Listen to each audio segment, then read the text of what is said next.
We are live. We are live. I'm so excited about I'm so excited about today's session. I know that we've had a lot of people register for this, which is very exciting. So we are back in SoFlo after a very small hiatus. If anybody watched our lives before, they were quite popular. So for anyone that's joining today, first of all, thank you so much for taking the time out of your day to come and join us today.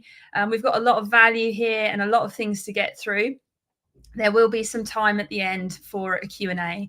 But essentially, this webinar, and I hate the word webinar actually. Yeah, I've called it this. I like the word fireside chat, conversation. We're human beings. Let's just have a chat and see what we can do together, is through leading through AI. So it's really about navigating the reality of AI adoption beyond the hype, because there is so much information going out there about AI at the moment. There are new tools every 5 minutes. There are new ways of doing things.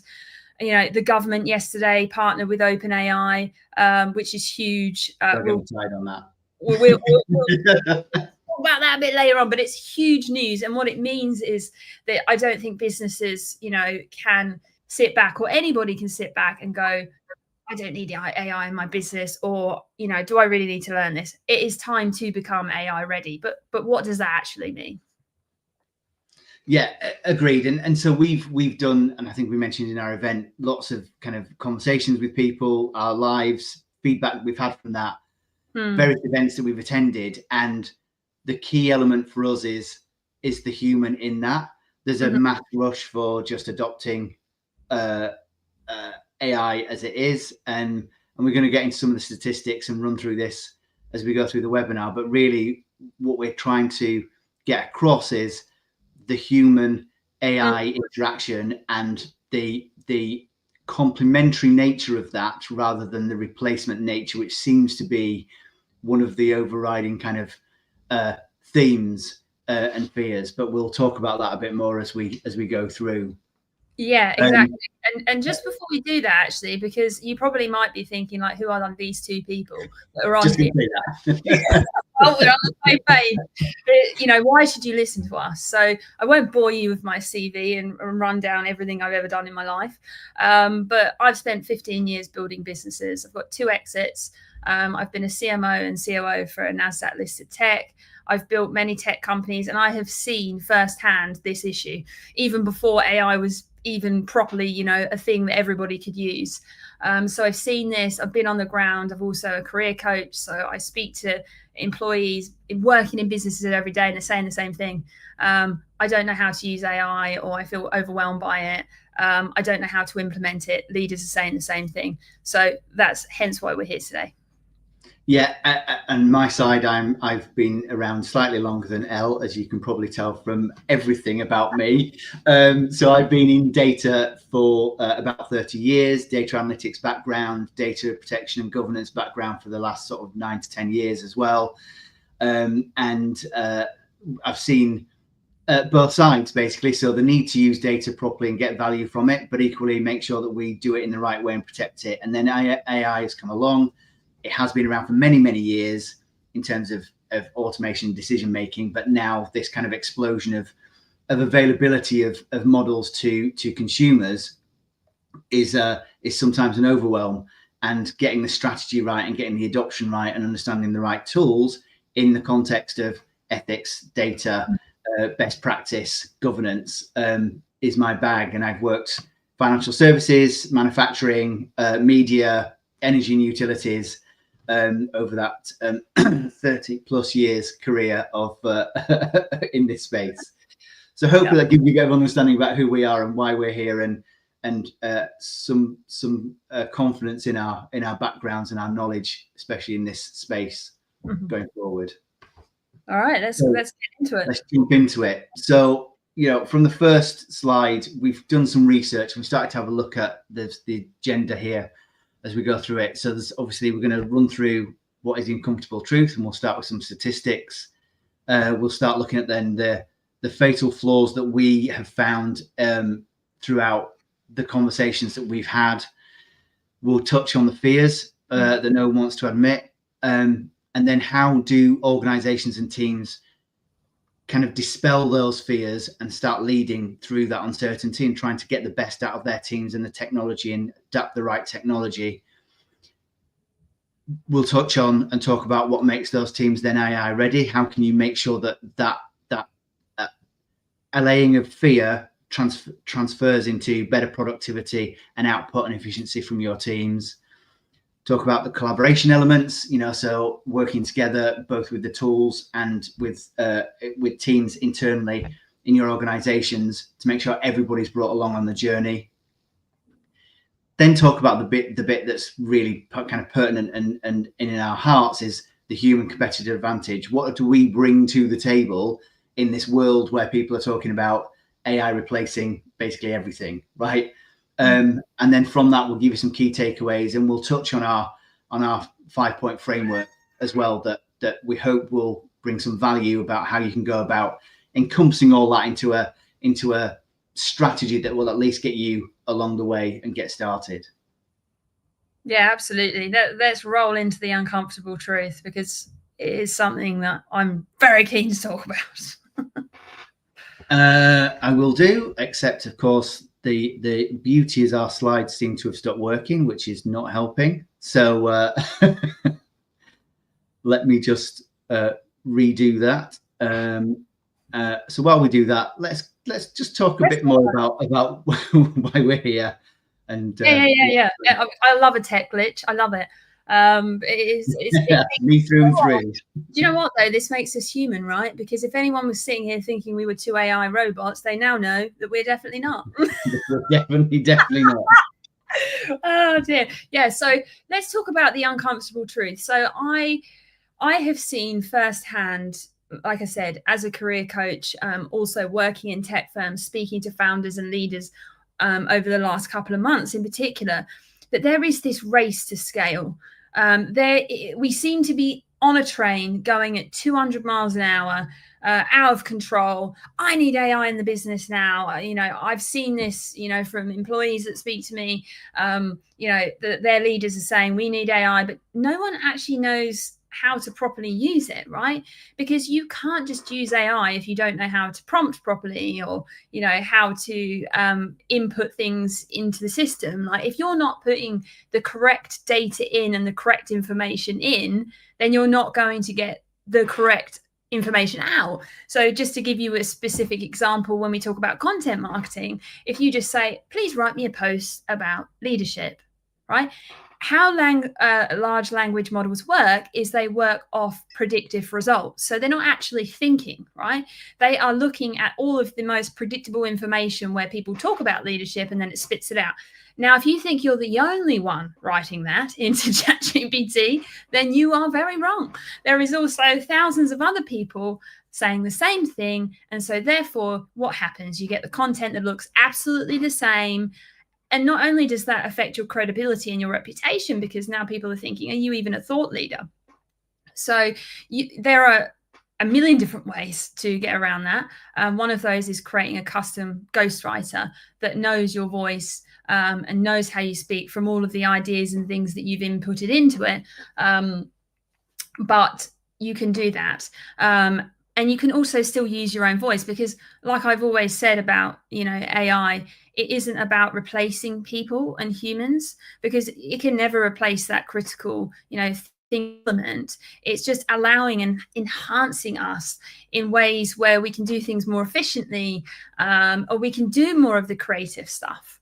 Sorry, Luke, I just wanted to make sure that the slides... They're up and running, and I do want to interrupt that flow you were on. So and back to that uncomfortable truth element, right? So we have done some looking into this, and BCG and McKinsey have done some research over the last couple of years just to take a look at AI adoption and what the uncomfortable truth around AI adoption is. And it actually shows that 74% of the companies that they talked to are struggling to achieve any kind of scale and value from those AI investments.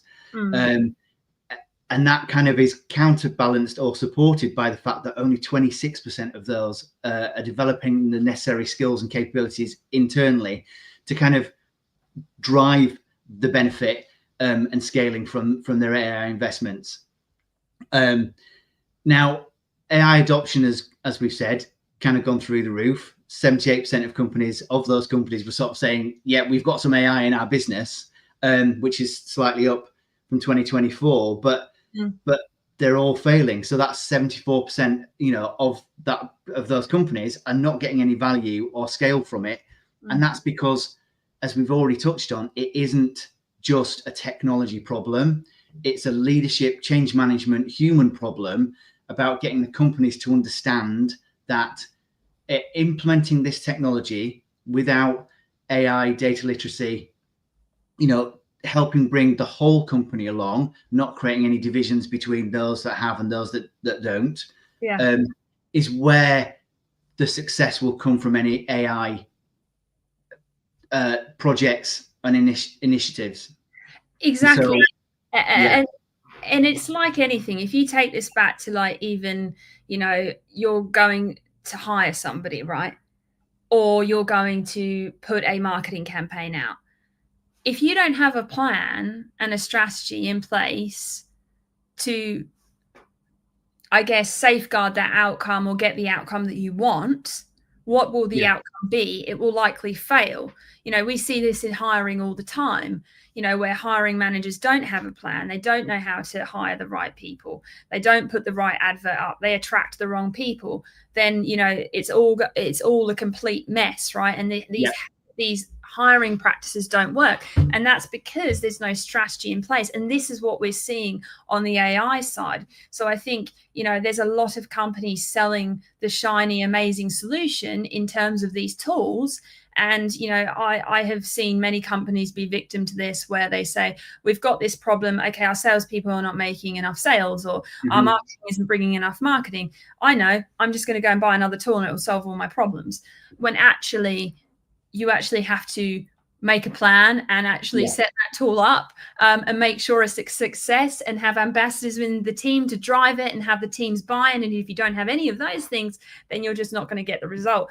And going back to some statistics, and I wrote a post about this yesterday, that in the UK, only 11% of businesses believe their training is future fit for AI. 25% of businesses are using AI, and 43% have no plans to adopt it. Now, I actually find the 43% have no plans to adopt it extremely scary. Now, if you are a business, and we're talking, the world has gone through so many different transformations, and I think what we're in is an era of transformation. And if you are a business and you're saying, I don't need AI at all, I don't need it, I don't want it, it's not something that I want to be part of. And this is going to sound very harsh and brutal, but the reality is that your business will get left behind. I truly believe that, and that's what's going to happen.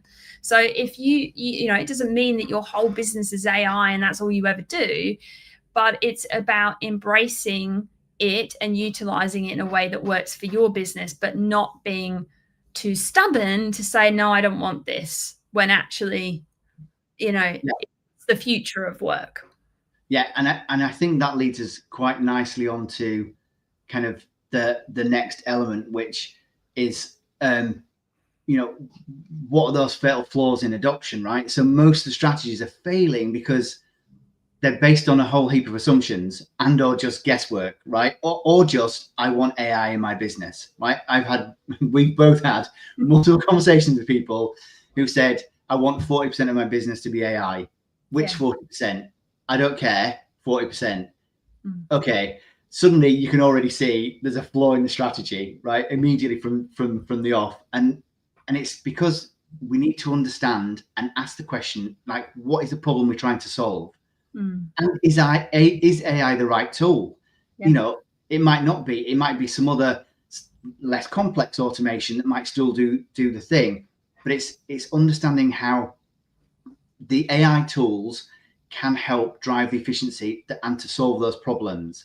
And I think what we're not seeing is companies necessarily ask those questions. It's the rush, the overwhelm, the of missing out, the FOMO, which we'll talk about in a second.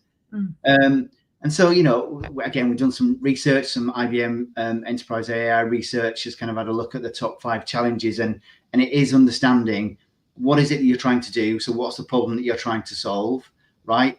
How are you training and bringing along your staff, right? Understanding the tools for the problems.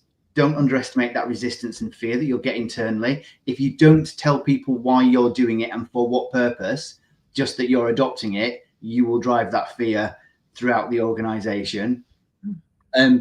Book trends, right? Don't just follow everybody else. What is it in your strategy that requires you to adopt and implement AI, solving the problems?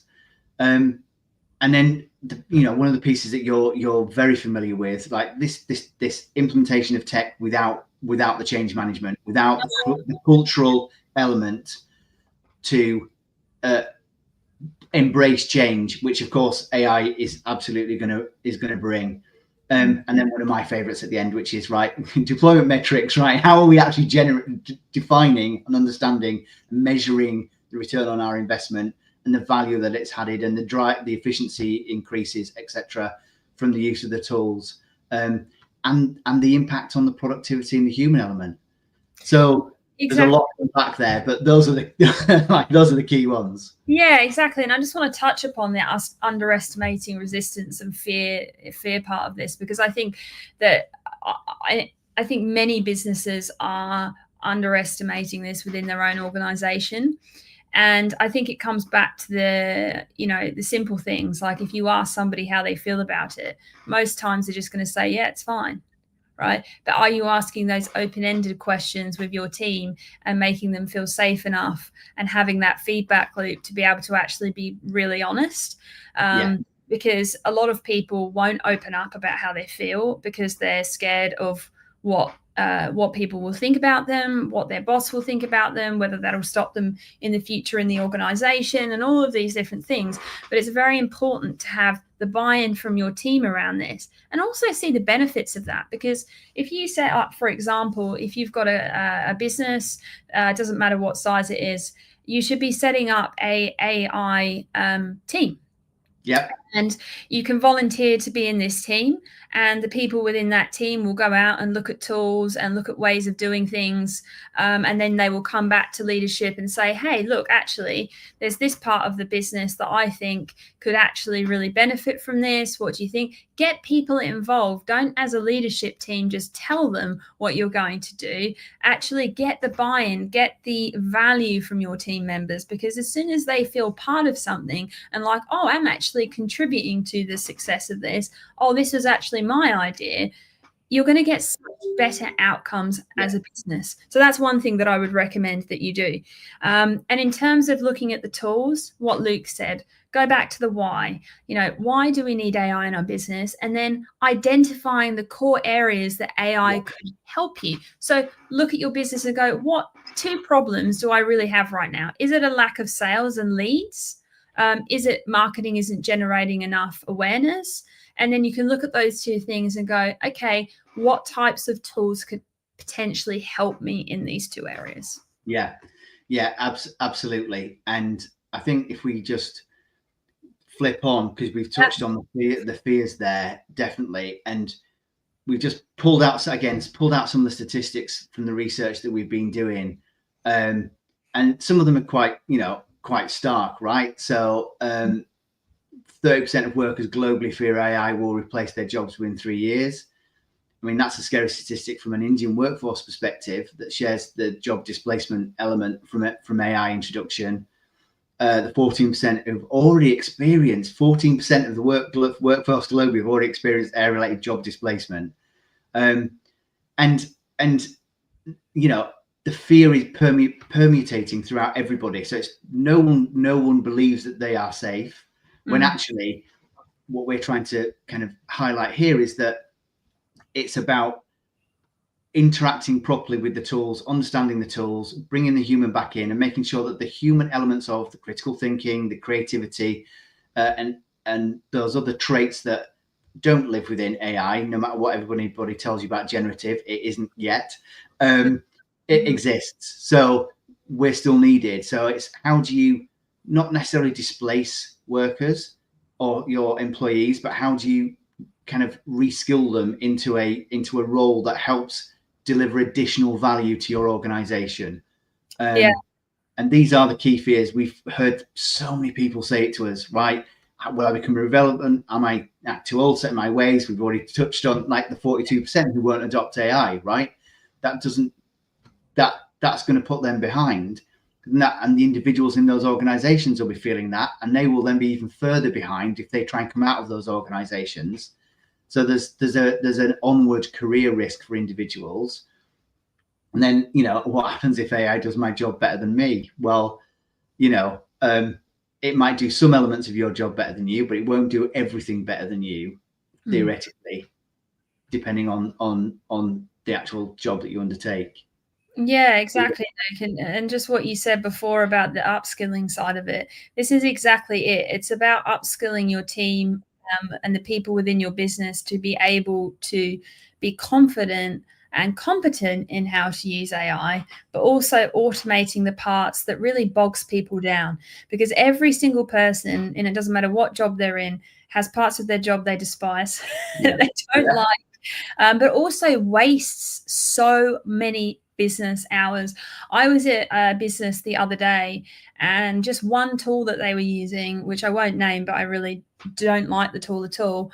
They reckoned that it was wasting 40 hours a week just on a tool that was very slow and responsive and sluggish. So if we think about those types of things and how that could be automated and improved, you're automatically saving time, but you're also helping your team members not be frustrated and annoyed at a tool that doesn't actually work. And I've seen that in organizations of 2 people and organizations of 200 people. So the problems exist everywhere. And, going back to some of the points there about am I too old? Am I set in my ways? We are seeing a huge gap actually between, the younger generation and the older generation. The younger generation has grown up with technology, and so we're just more tech savvy, right? The older generation hasn't been, so they do feel, more left behind, but absolutely not. And that's, what we're trying to say, that, you don't have to be an AI expert to learn how to use AI in a way that you will feel confident in. Yeah. And that comes back to how the leadership element is kind of utilized, how you lead within your organizations and how you actually kind of help people overcome those fears, and you identify the multitude of differences between, whether it be an age and a tech understanding thing, whether it be just a tech understanding thing, whether it be a mindset thing. How do you lead that going forward? So, I mean, I'm happy to kind of hand over to you from a leadership perspective on this one. These are some of the things that we've seen, and some of the ways that you can kind of get around doing it. Yes. Yeah, I think this is a really important one, because, in leadership, like the point on acknowledging what you don't know, focusing on learning over knowing, communicating uncertainty as a strength. This is something that applies to leadership in general. But I think as leaders, sometimes we can feel like we have to have all of the answers, right? Yeah. We have to know everything, because if we don't, then, it's perceived as a weakness, or it's perceived as not being in control. And as leaders, most leaders want to feel in control. They don't like feeling not in control because it makes them uncomfortable, right? Yeah. But you've got to lean into that uncomfortable feeling, and get comfortable with feeling uncomfortable. That's something that I always tell people that I work with. And actually, if you're saying to your team, look, we know that we need AI in this business. I want to figure this out and drive AI in the business in a way that works for everybody. This is going to be a process. I don't have all the answers right now. I'm learning. I'm not an AI expert, but what I'm going to do is bring everyone together, create this AI team, and upskill and support you so that we can get from A to B. It's really about sharing the vision with your team, being vulnerable, because that's what makes a leader a good leader, is showing that, they don't have all the answers, and I might make a mistake. And because then you're saying to your team, it's all okay to not have all the answers too. And it's okay to feel this way because I feel this way. Right. And that's how you build that connection with your team. But what I see a lot of businesses do is making decisions based upon their competitors. Okay, well, he's doing that. Well, I should do that. Right. And believing that everything you read online about what your competitors are doing is another one. Right. Oh, yeah. What everybody is not necessarily true, and what your competitors might be saying might not necessarily be true. And also, what works for one business does not work for another business. There really isn't a one size fits all, and this is very, very much so in terms of AI. There's no one size fits all policy. So really taking a step back and going, is this right for me? Implementing AI for AI's sake, exactly what you said, Luke, before. Do I need AI in a certain part of my business? We typically talk about 3 core areas that we believe AI can be implemented, but do I need it in all 3, or do I need it in 1, or do I only need it in this area? Or, all of those things. And over-promising on timelines and outcomes. As a leader, you've just got to be very honest and transparent with your team, and don't overpromise on an outcome if it doesn't work out. Like if you implement AI in a certain part of the business and it doesn't work out, I think that's a very important one. And just communication. It really just comes down to communicating with your team, bringing them on the journey, and sharing the vision with them as well, and the why as well, actually. Yeah, agreed. And again, just moving on, it kind of emphasized that point, and you just kind of encapsulated it really wonderfully about culture, about creating this framework for your people, your teams to understand that you're trying to bring in tools to drive efficiency, to transform the organization, to keep it moving forward, of which they are a part of. So this culture and this mindset thing is driven from that kind of proactive and embracing culture and mindset that as leaders you're kind of responsible to help create, and not using things like we're experimenting with AI, which doesn't help really people understand what's going on, but talking to them about we're bringing AI in, we are bringing AI in to look at how we continue to evolve and transform and become better as an organization is much more encompassing than we're just getting some tech in, it might replace your job, which is almost what you said in that first sentence. So the collaborative approach helps drive the culture for the change and the AI adoption that is coming, as we've talked about. And you can see there, these are things that we know just don't work. Just buying tools, right, and sticking them in. You're not getting a return on investment. You've probably upset a lot of people. You've probably alienated half your team because some people have got licenses and others might not. The assumption that you can just do a one-off training session and then everything's great. AI and data literacy is a continual learning process and needs to be part of every organization's kind of fundamental structure for their organization. And edicts, right? Collaborate. Don't just go, we're getting this in and we need it in, and let's get 40% of our business turned into AI, right? If you don't understand what for or the purpose, you will lose your teams. And I'll hand over to you for things that actually, what actually works in these scenarios that we've seen. Yeah, and even just what you said before, Luke, about using that sort of terminology, think about putting yourself in the shoes of your team. Yeah. If a leader said to me, I want 40% of my business to be AI, what is your team going to think when you say that? Okay, so 40% of the workforce are going. Right? That's probably the immediate thing that they would think, right? Right. And so as leaders, the way that we communicate and the words that we use are incredibly important. Yet I've seen this happen so many times where the communication side of implementation is a thing that really falls down, and the psychological safety is a huge one. That I'm a huge advocate for this. I talk about this all the time. I mean is true psychological safety. So this is not about, saying to your team, yeah, give this a go, try it out. And then when they try it out and they fail, you're like, oh, why'd you do that? What? This is why we can't do it this way, right? It's actually about allowing and letting go of the control as a leader and saying it's okay to experiment. You can have guardrails on that.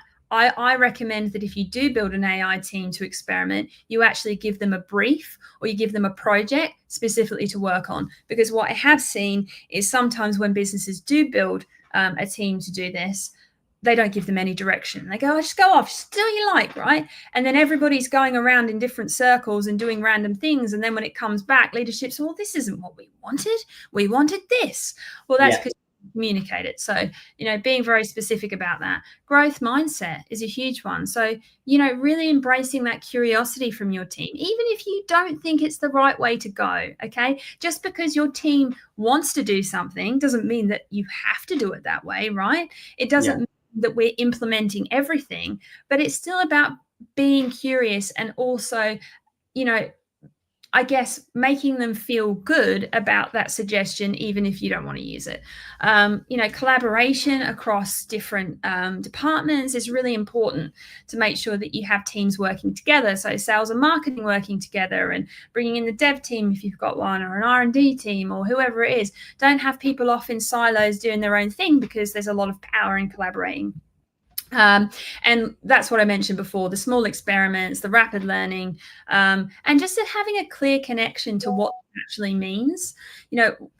What is in it for me as an employee? I want to know what the answer to that is. It's not just about the business, right? Because quite frankly, most employees, don't care if you've had a 20% increase in your revenue in the year. They don't give a rat's about that. They want to know how they can grow in an organization, and what is in it for them as an individual. I could rant about that other thing all day, but I'm not. We've had lots of conversation about that, that's for sure. But I think, and again, you've highlighted one of the key elements there, which, if we move on to our next slide, is that collaborative advantage. And so, again, we've done a little bit of research, and this figure seems to be a reasonable understanding of what you get if you take a collaborative approach. And I love this one sentence that we found as part of that research, which was, organizations that position AI as a human amplifier rather than a replacement are seeing significantly better returns. I think that says everything that we're trying to get across. The human in this process and the adoption of this new industrial revolution, whatever, it's a whole heaps of terms that have been bandied around about the potential impact, but a human amplifier. How do we do our jobs better, more efficiently, and then use that capacity to further increase the work that we're doing within our organizations? That's what the tools should be about, and what this collaborative advantage is all about. So, as we've said, the reality here is that AI at the moment is not generative. It's not doing critical thinking or necessarily the creativity and the imagination, but it is great at these kind of pattern recognitions and data processing elements that we've talked about. But what we're great at is context, it's creativity, it's critical thinking, and ethical judgment, right? Is it the right thing to do or not? Should we develop that product? Should we collect that data? Should we process that data in a particular way? What's the impact of us delivering this service to, this group of people? Do we end up alienating other groups of people if we do it? Have we thought beyond the output? And so, as we're advocating quite strongly on this webinar, the best results come from intentional collaboration, not as a byproduct, set out with the collaboration as it is. And I'll let you kind of run through the key principle elements there as well, because I think they're really important. Yeah, exactly. It's really about, understanding complementary strengths in a business, like where AI would be complementary, where it could potentially enhance what you do for the business, and how it can enhance people's capabilities and strengths. Now, when you think about this, and I think a lot of people are not thinking about AI in this way, but if we talk about, being neurodivergent, if we talk about, all the categories that fall under that, dyslexia, ADHD, autism, AI can be hugely beneficial if you're neurodivergent. I am, in fact, neurodivergent. I talk about it. I'm comfortable with ADHD. And so, if you are dyslexic and you don't know, you struggle to write and, put things together and organize things in the right way, AI can be hugely complementary. So, there is a lot of neurodivergent individuals in the world. So, even thinking about the accessibility side of AI is very, very interesting. And I do think a lot of people are not thinking about that. Yeah. Similar topic. We're very passionate about that. But also shared decision making, so human oversights with AI insights. So making sure that you're making those decisions together as a team, and also the fact is that AI can reduce human error as well. I don't know if you want to talk about that, Luke, in terms of anything, but also just it really is about using AI and humans together. That's what this is about, and how the outcomes of doing that speak for themselves. You can see it at the bottom there, 3.7 return on investment compared to replacement strategies. So this isn't just an opinion. This is actually what is happening. Yeah. And I think you've covered everything in that. The complementary element is to help you potentially find errors, to help you definitely collate things in a much quicker manner, create things in a much faster way. But it doesn't take away the fact that, for me anyway, definitely now and in the near future, the need for checking to make sure, we haven't even touched on that. And again, that's a whole nother topic about the models and data and bias and all of those other things that we do need to take into account. But that's why the human element is actually so critical and important in this situation. So yes, it can help you find mistakes in things that you might not have realized that you've made mistakes in, but equally, you need to be there to check the outcome, especially if you're developing products, putting out services to people, to make sure that you've gone beyond just the output and potential delivery mechanism. Yeah. So as we, again, this all the way back to, this is probably, and I think we've got it down here as our most important slide, right? But this gives you a flow of what is for us and what we believe are the kind of the human competitive elements that can't yet be replaced by AI. These are the bits that we bring to the table as a collaborator in the amplification of our delivery to our organizations. And we can just touch on a few of these, right? So the one that sticks out for me here is the creative problem solving, right? Being able to really think outside that box and apply kind of that emotional intelligence to situations as well. So it's the combination of those two, really kind of looking at the results, looking at your outputs, looking at what you've built, and then thinking, what next? Why? Back to the Simon Sinek thing, right? Why is this working? Why is it working properly? Why isn't it working properly? Those are the questions that we bring to the table. And obviously the ethical reasoning for me is a massive one, right? And we'll, like we said, we'll do a data topic at some point, possibly with our resident AI guru, development guru at some point, because you know how we like to geek out, Elle. We do. But for you, what else stands out on that slide? I mean, the emotional intelligence relationship building, I cannot give the source because I can't remember it. But I was reading an article the other day about the top skills in the next 10 years. And two of those were emotional intelligence and relationship building.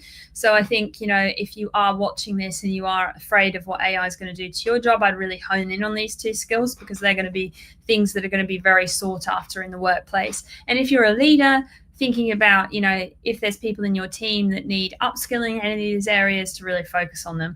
I think relationship building will be huge over the next 5 to 10 years, especially, I think we started to see the transformation during COVID when everyone started to work from home. And ever since then, there's sort of been this change around the way that we're working, and the way that people are now using AI. But then I think this also amplifies the human side of things. And I think that human interaction, human-led experiences are going to be super valuable in the future. So if you are an organization, or you're a employee or an individual, I think definitely thinking about those things. I'm very aware that we are 40 minutes into this, so we'll probably we're pretty much on track, because our next slide then is actually our framework, right? So just trying to pull together all of the things that we've talked about in this session, and try and give just an overview of the way of bringing them all together in a continuous improvement type manner. I think that's the thing. It's a perpetually evolving situation that requires human attention, and a way of you perpetually kind of bringing your team's understanding tools and understanding flow along. So I mean, I'll over to you, because you're... Okay, perfect. So this is our flow framework. So this is a framework that we've created for businesses to implement AI into their business. And it's really about a 5-step system for scaling with AI confidently, compliantly, which is super important with Luke here, and also with real impact. So this is sort of an overview, and it's something that we work with our clients with. But the first one's about framing it. So it's auditing where you are. So looking at the business as a whole and going, what is our vision? What is our goals and capacity? And identifying, I talked about this before, but identifying the real problems where AI fits. So looking at your business and going, where could AI possibly fit with this? Where are we at the moment, and where do we want to go? The next step is learning. So this is about upskilling your team and leaders in the right AI skills, not just the tools. Okay. So this is very important. This isn't just about saying, we can't stress it enough, can we? No. You can't just, it's not just about them using ChatGPT, Claude, Perplexity, whatever it is. It's about having the AI understanding fundamentals, prompt engineering, all of those other things, understanding prompting, automation, and ethical use. So understanding about, if you put certain things into an AI system, is that risky? Should you be doing that? All of those things. And it's also a shift in mindset around change and capability, because we're talking about going, especially in the last couple of years when large language models have become so available to everybody, we've gone from not using it to like everybody's using it in all different ways.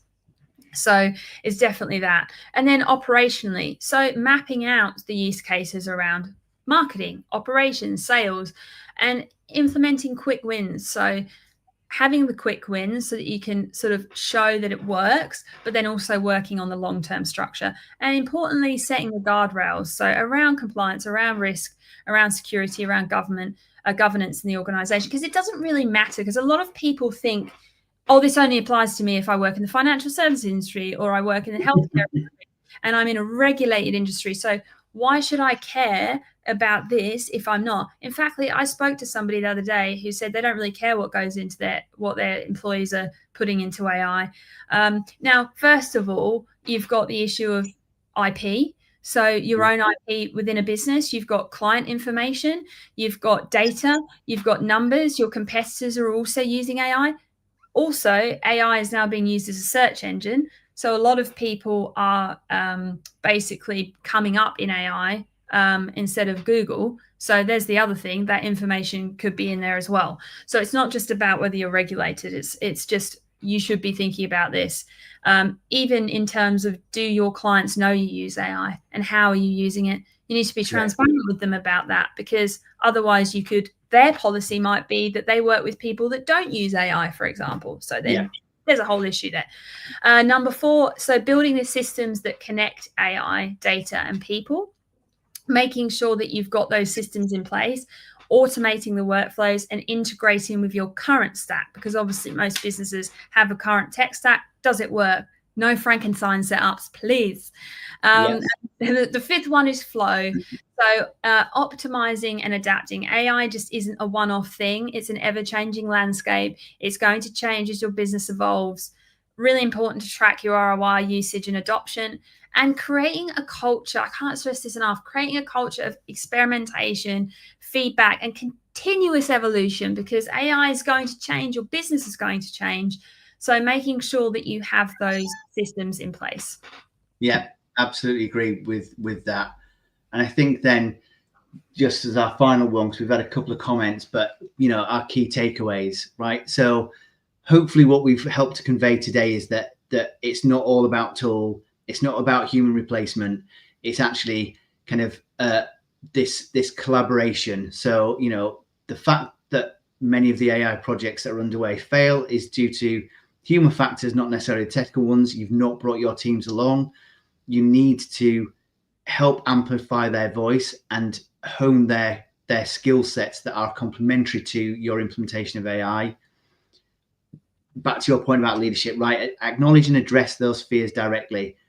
It'll just grow. What you'll end up with is shadow AI going on. So you put your business at risk, because you'll have the haves and have-nots. You'll have those who feel restricted because they're not given access to the tools, but they don't know why.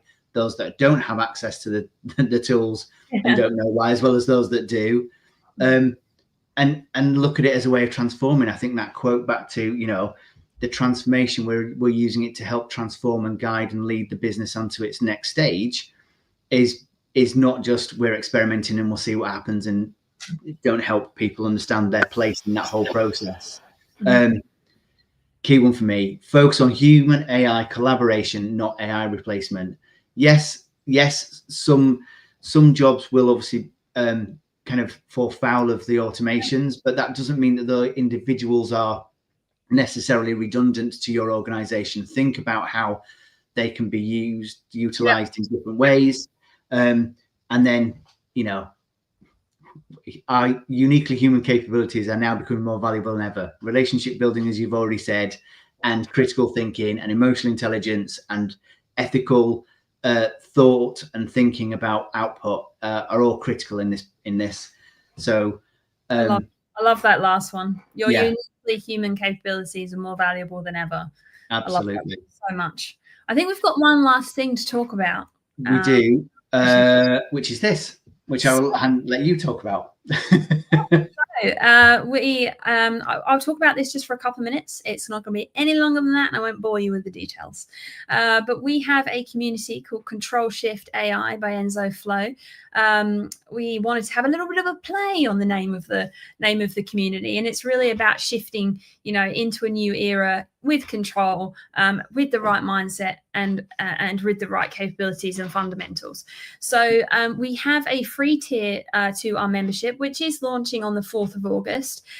So with the free tier, you get access to weekly webinars like this, a really amazing, safe community chat space, ongoing support when you're stuck or curious. It's a great way to sort of stay informed and not feel like you're doing this alone. And this community is about becoming AI ready. So it's upskilling, it's having the fundamentals, it's working out the change and the transformation within the organization, or if you're an individual, a solo entrepreneur that wants to learn, how to implement AI into your business, because when you're flying solo, you wear many hats. I've done it myself. There's never enough hours in the day. So that's that. And then we have the other tiers as well, where you can get even more support, access to lots of other incredible things and masterclasses and experts. We have a resident AI expert as part of our team, who supports us and is able to support businesses as well. And you can start with a 7-day free trial, and you get 10% off the first month for joining this webinar. Luke has very kindly put the link to sign up to our wait list in the comments. Yeah, we would love to have you there. If you want to join the free tier, give it a try, see what we're all about. You've had a bit of a try today, but that's there. And if you have any questions, you can reach out to us. Brilliant. Okay, and then I think we were going to go into questions and discussions, but I realized we have we have done our usual thing, Ellen, and talked a lot. But hopefully that demonstrates our passion for the subjects that we're talking about. And I think the one thing I will just say is Jasmine, who is one of the most wonderful humans I know, and who is listening to this, has made a really good comment about AI and supporting our process, right? So AI should be seen as a tool and not a replacement for the thought process. And also that source of information, as we've already touched on, needs to be verified because references might not necessarily be correct.